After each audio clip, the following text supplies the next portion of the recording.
Hi, I'm Taylor.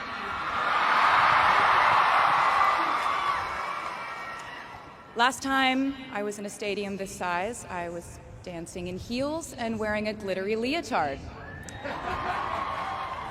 This outfit is much more comfortable. I would like to say a huge thank you to NYU's Chairman of the Board of Trustees, Bill Berkeley, and all the trustees and members of the board, NYU's President Andrew Hamilton, Provost Catherine Fleming, and the faculty and alumni here today who have made this day possible. I feel so proud to share this day with my fellow honorees, Susan Hockfield and Felix Matos Rodriguez, who humble me with the ways they improve our world with their work.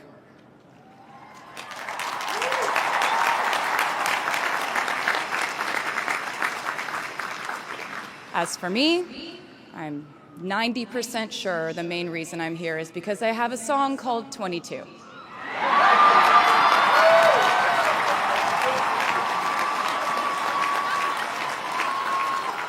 And let me just say, I am elated to be here with you today as we celebrate and graduate New York University's class of 2022.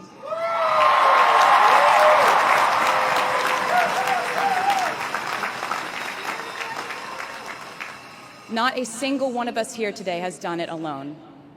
We are each a patchwork quilt of those who have loved us, those who have believed in our futures, those who showed us empathy and kindness, or told us the truth even when it wasn't easy to hear.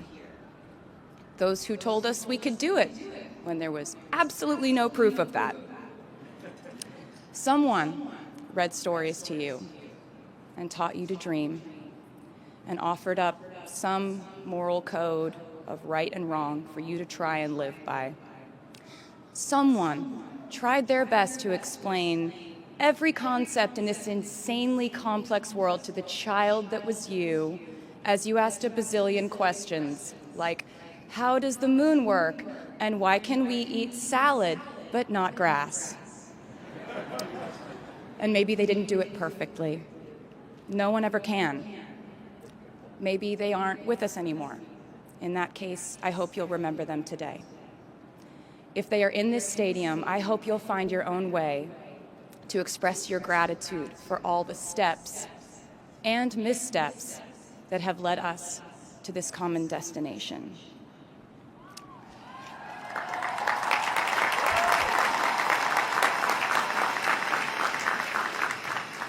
I know that words are supposed to be my thing, but I will never be able to find the words to thank my mom and dad, my brother Austin, for the sacrifices they made every day so I could go from singing in coffee houses to standing up here with you all today, because no words would ever be enough.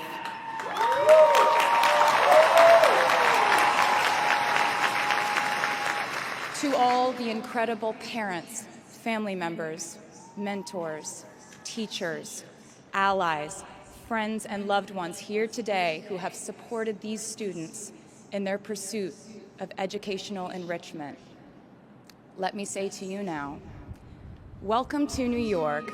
It's been waiting for you.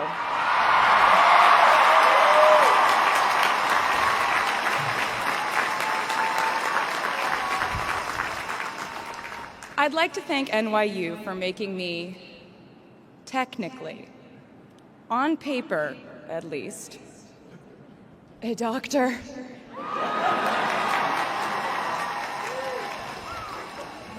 Not the type of doctor you would want around in case of an emergency. Unless your specific emergency was that you desperately needed to hear a song with a catchy hook and an intensely cathartic bridge section.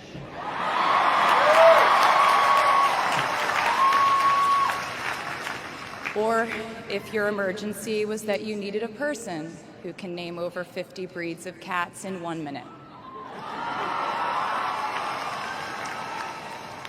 I never got to have a normal college experience, per se. I went to public high school until 10th grade, and then finished my education doing homeschool work on the floors of airport terminals. Then I went out on the road for radio tour, which sounds incredibly glamorous, but in reality, it consisted of a rental car, motels, and my mom and I pretending to have loud mother-daughter fights with each other during boarding so no one would want the empty seat between us on Southwest. As a kid, I always thought I would go away to college, imagining the posters I would hang on the wall of my freshman dorm. I even set the ending of my music video for my song Love Story at my fantasy imaginary college, where I meet a male model reading a book on the grass, and with one single glance, we realized we had been in love in our past lives. Which is exactly what you guys all experienced at some point in the last 4 years, right?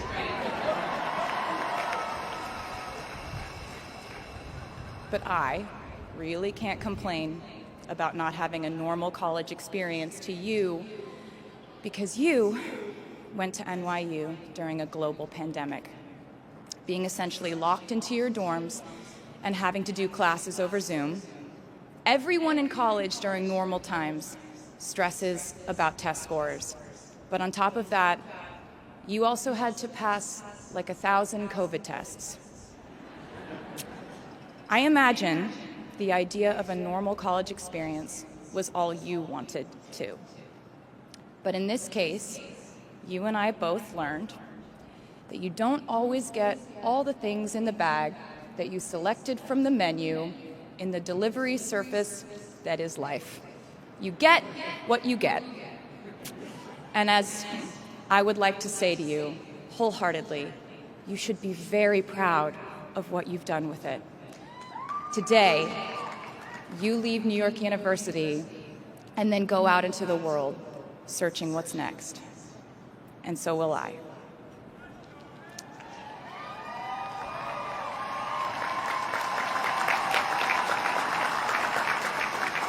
So as a rule, I try not to give anyone unsolicited advice unless they ask for it. I'll go into this more later. I guess I have been officially solicited in this situation to impart whatever wisdom I might have to tell you things that have helped me so far in my life. Please bear in mind that I in no way feel qualified to tell you what to do. You've worked and struggled and sacrificed and studied and dreamed your way here today. And so you know what you're doing. You'll do things differently than I did them, and for different reasons. So I won't tell you what to do, because no one likes that. I will, however, give you some life hacks I wish I knew when I was starting out my dreams of a career and navigating life, love, pressure, choices, shame, hope, and friendship. The first of which is, life can be heavy, especially if you try to carry it all at once. Part of growing up and moving into new chapters of your life is about catch and release. What I mean by that is knowing what things to keep and what things to release.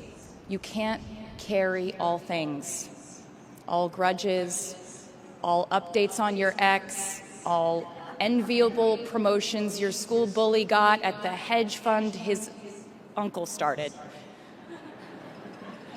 Decide what is yours to hold and let the rest go. Oftentimes, the good things in your life are lighter anyway, so there's more room for them. One toxic relationship can outweigh so many wonderful, simple joys. You get to pick what your life has time and room for. Be discerning. Secondly, learn to live alongside cringe. No matter how hard you try to avoid being cringe, you will look back on your life and cringe retrospectively.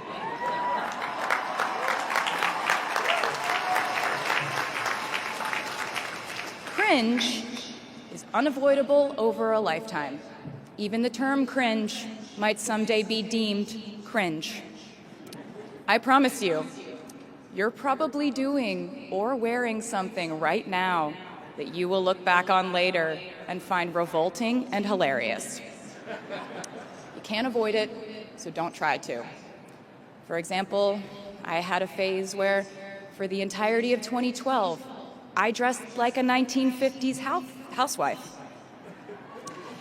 But you know what? I was having fun. Trends and phases are fun. Looking back and laughing is fun.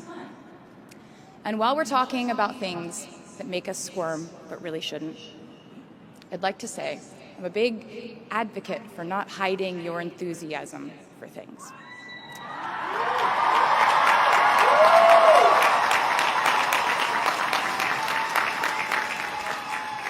It seems to me that there is a false stigma around eagerness in our culture of unbothered ambivalence. This outlook perpetuates the idea that it's not cool to want it, that people who don't try are fundamentally more chic than people who do. And I wouldn't know because I've been a lot of things, but I've never been an expert on chic, but I'm the one who's up here, so you have to listen to me when I say this.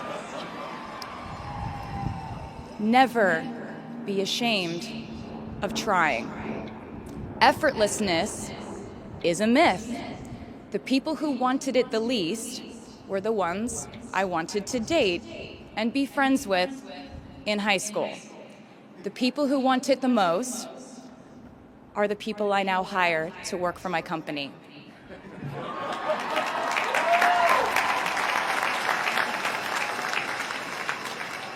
I started writing songs when I was 12, and since then, it's been the compass guiding my life, and in turn, my life guided my writing. Everything I do is just an extension of my writing, whether it's directing videos or a short film, creating the visuals for a tour, or standing on a stage performing. Everything is connected by my love of the craft, the thrill of working through ideas and narrowing them down and polishing it all up in the end, editing, waking up in the middle of the night, throwing out the old idea because you just thought of a newer, better one, or a plot device that ties the whole thing together. There's a reason they call it a hook. Sometimes a string of words just ensnares me, and I can't focus on anything until it's been recorded or written down. As a songwriter, I've never been able to sit still or stay in one creative place for too long. I've made and released 11 albums, and in the process, I've switched genre from country to pop to alternative to folk. And this might sound like a very songwriter-centric line of discussion, but in a way, I really do think we are all writers. And most of us write in a different voice for different situations. You write differently in your Instagram stories than you do your senior thesis. You send a different type of email to your boss than you do your best friend from home. We are all literary chameleons, and I think it's fascinating. It's just a continuation of the idea that we are so many things all the time. And I know it can be really overwhelming figuring out who to be and when, who you are now, and how to act in order to get where you want to go. I have some good news. It's totally up to you. I have some terrifying news. It's totally up to you. I said to you earlier that I don't ever offer advice unless someone asks me for it, and now I'll tell you why. As a person who started my very public career at the age of 15, it came with a price. And that price was years of unsolicited advice. Being the youngest person in every room for over a decade meant that I was constantly being issued warnings from older members of the music industry, media, interviewers, executives, and this advice often presented itself as thinly veiled warnings See, I was a teenager at a time when our society was absolutely obsessed with the idea of having perfect young female role models. It felt like every interview I did included slight barbs by the interviewer about me one day running off the rails. And that meant a different thing to every person who said it to me. So I became a young adult while being fed the message that if I didn't make any mistakes, all the children of America would grow up to be perfect angels.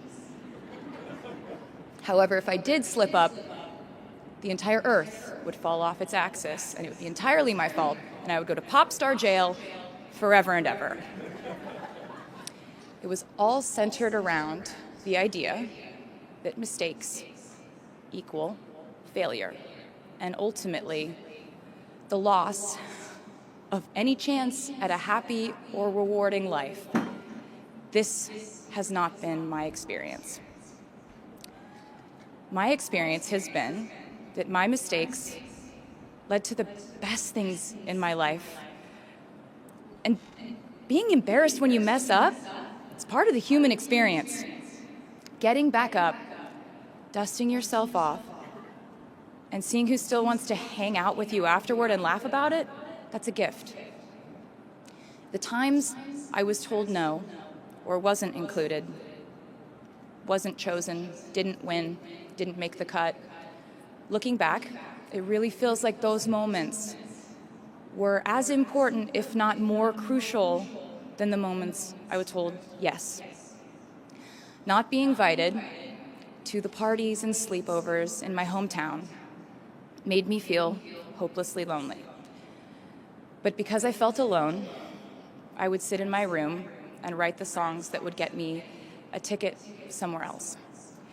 Having label executives in Nashville tell me that only 35-year-old housewives listen to country music, and there was no place for a 13-year-old on their roster, made me cry in the car on the way home.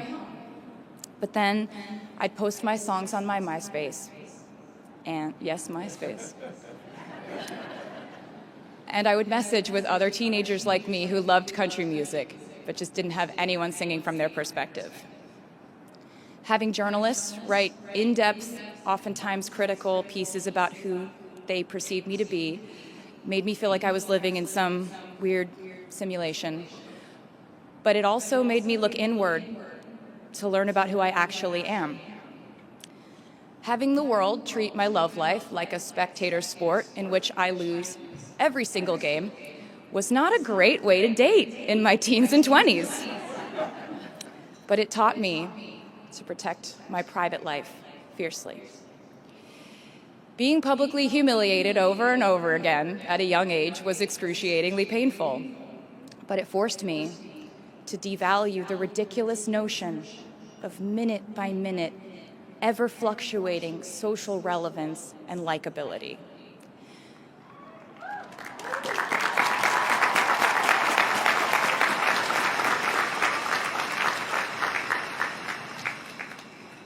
Getting canceled on the internet and nearly losing my career gave me an excellent knowledge of all the types of wine.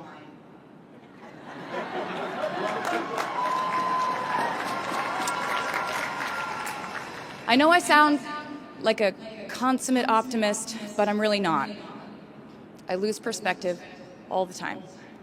Sometimes everything just feels completely pointless. I know the pressure of living your life through the lens of perfectionism. And I know that I'm talking to a group of perfectionists because you are here today graduating from NYU.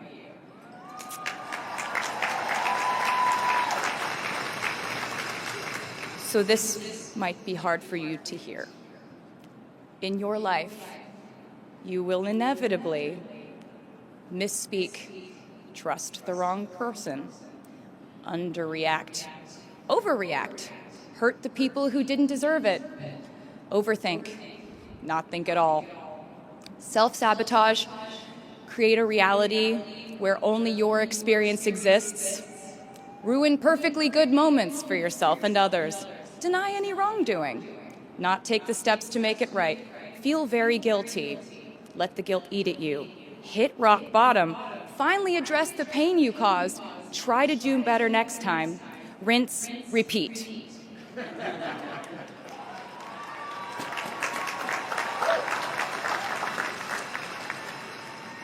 And I'm not going to lie. These mistakes will cause you to lose things. I'm trying to tell you that losing things doesn't just mean losing. A lot of the time, when we lose things, we gain things too. Now you leave the structure and framework of school and chart your own path. Every choice you make leads to the next choice, which leads to the next, and I know it's hard to know which path to take. There will be times in life where you need to stand up for yourself, times when the right thing is actually to back down and apologize, times when the right thing is to fight, times when the right thing is to turn and run, times to hold on with all you have, and times to let go with grace. Sometimes the right thing to do is to throw out the old schools of thought in the name of progress and reform. Sometimes the right thing to do is to sit and listen to the wisdom of those who have come before us. How will you know what the right choice is in these crucial moments? You won't. How do I give advice to this many people about their life choices? I won't. The scary news is you're on your own now. But the cool news is you're on your own now.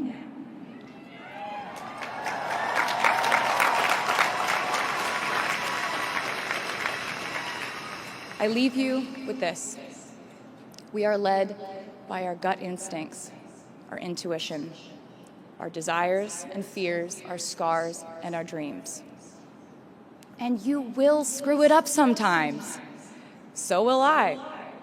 And when I do, you will most likely read about it on the internet. Anyway, hard things will happen to us. We will recover. We will learn from it. We will grow more resilient because of it. And as long as we are fortunate enough to be breathing, we will breathe in, breathe through, breathe deep, and breathe out. And I am a doctor now, so I know how breathing works. I hope you know how proud I am to share this day with you.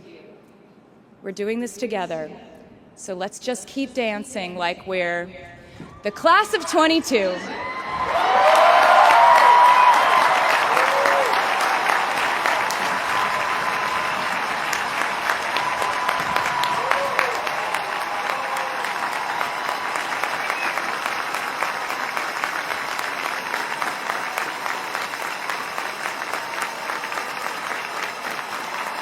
Please welcome the